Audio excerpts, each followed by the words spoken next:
Do you ever wonder why bad things happen to us?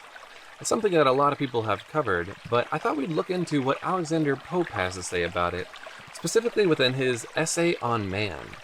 Now, if you're unfamiliar with who Alexander Pope was, just know that he was a writer in the 1700s who was a master of wit and satire and polished poetry. I've wanted to do a video covering the highlights from an essay on man for a long time now.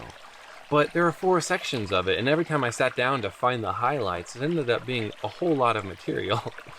So it finally occurred to me, just today, that I could do just the first section, the first epistle. And that's what I'm going to do, and it focuses a lot on that idea of suffering. Now, to jump right in, I'll say that he begins the essay with a sort of introduction, in which he explains what he's wanting to do. And in it he says he wants to paint a general map of man, and talk about human nature a bit. And he uses poetry for 2 reasons. One being that he thinks it's more memorable, and he hopes to provide some nuggets of wisdom that would be more easily retained if it's in rhyming verse. Also, he said he tried writing it in prose, but he ended up using poetry because he said it was more concise for some reason. Now, I'll take one quote from this introduction because I feel like it is as meaningful as anything he says in the actual essay. He talks about how there are a lot of unknown things with regards to human nature and morality, and there are very few things that are certain and solid. And he says that people spend a lot of time arguing about the things that are uncertain, of course. But he says that doesn't actually help anything. Let me give it to you in his words. In reference to the sort of moral gray areas that people always tear each other apart over, he says, "The disputes are all upon these last. And I will venture to say they have less sharpened the wits than the hearts of men against each other, and have diminished the practice more than advanced the theory of morality." They have diminished the practice more than advanced the theory of morality. I think that's a heavy-hitting idea right there. Think about the arguments people are having today. Is the result of these arguments the furthering of morality, or are they just sharpening the hearts of men against each other? I think Pope might have been before his time, or this has always been an issue. But jumping into the essay proper, he starts it off by saying, "Let us, since life can little more supply than just to look about us and to die, expatiate free o'er the scene of man, a mighty maze, but not without a plan." So man is a mighty maze, but there's still a plan behind that maze. And he ends up almost quoting Paradise Lost a few lines later, saying that the purpose of this essay is to vindicate the ways of God to man. So let's see if he accomplishes that. Let's see if he convinces us that the suffering we see has a purpose. He begins by talking about how our perspective of the universe differs from God's perspective of the universe. He says, "Through worlds unnumbered, though the God be known, 'tis ours to trace him only in our own. He who through the vast immensity can pierce, see worlds on worlds compose one universe, observe how system into system runs, what other planets circle other suns, what varied being peoples every star. He may tell why heaven has made us as we are."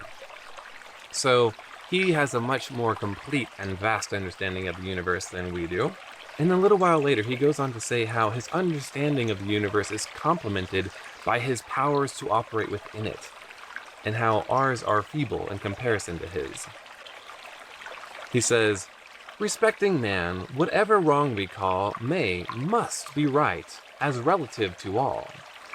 In human works, though labored on with pain, 1,000 movements scarce one purpose gain.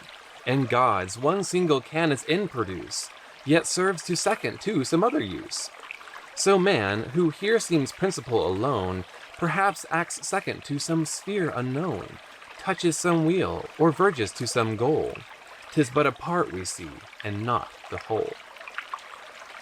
So he's saying that our operations within our realm have effects that go beyond our realm, it seems, and beyond our understanding. And he goes on to talk about how a lot of things will be hidden from us, essentially until we die. So he calls death the great teacher. But some people like to act like they know better than God, and so to them he kind of gets a little sassy. He says, "Go, wiser thou, and in thy scale of sense weigh thy opinion against providence. Call imperfection what thou fanciest such. Say, here he gives too little, there too much. Destroy all creatures for thy sport and gust, yet cry, if man's unhappy, God's unjust. Snatch from his hand the balance and the rod, rejudge his justice, be the God of God. So I want to go back to that line, destroy all creatures for thy sport or gust. And by gust, he means their culinary appetites.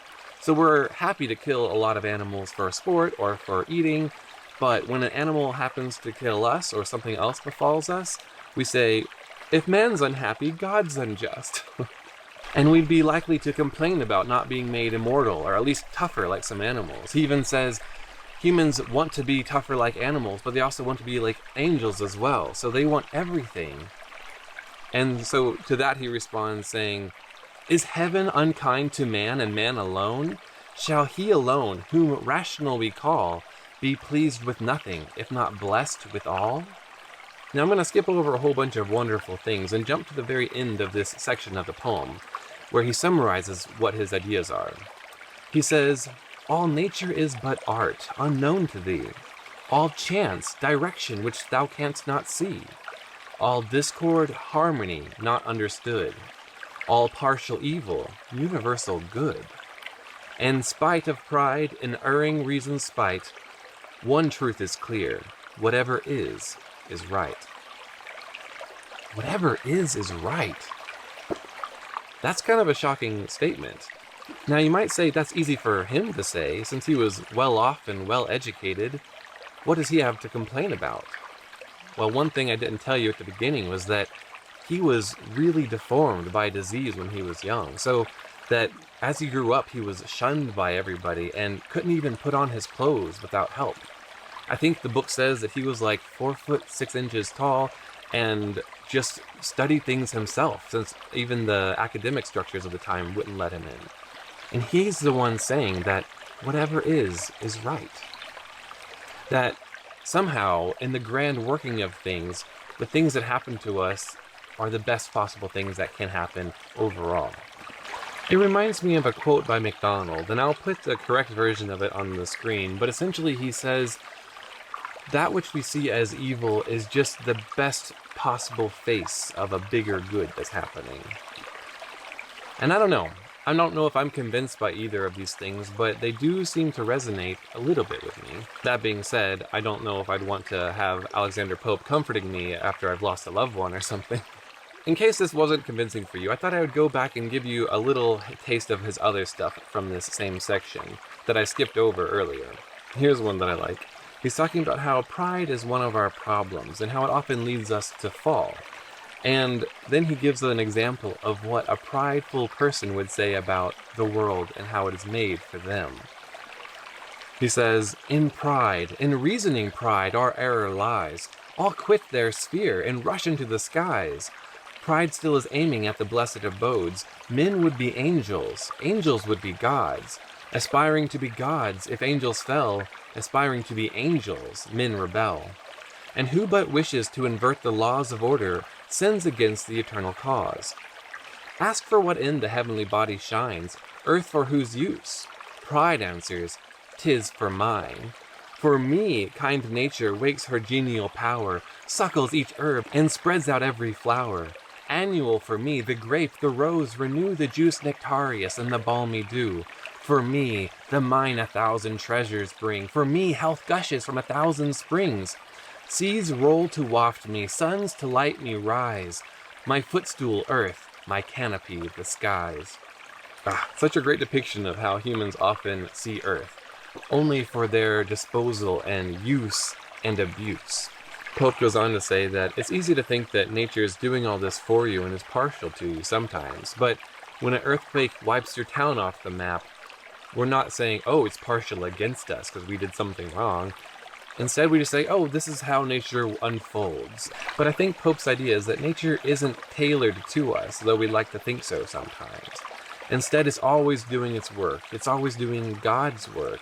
And what he deems best to churn out on this grand scheme doesn't always play into what we find congenial. I know that doesn't sound very, flattering, but I do find it a little bit comforting, and it fits so nicely within my understanding of science as well. Now, he's got a whole bunch of other great points in these last 3 sections of the poem, and maybe I'll do videos on them sometime, but I thought we'd dip into it at least, because if I was going to do it all at once, I'd never get around to it. Anyway, have a good one.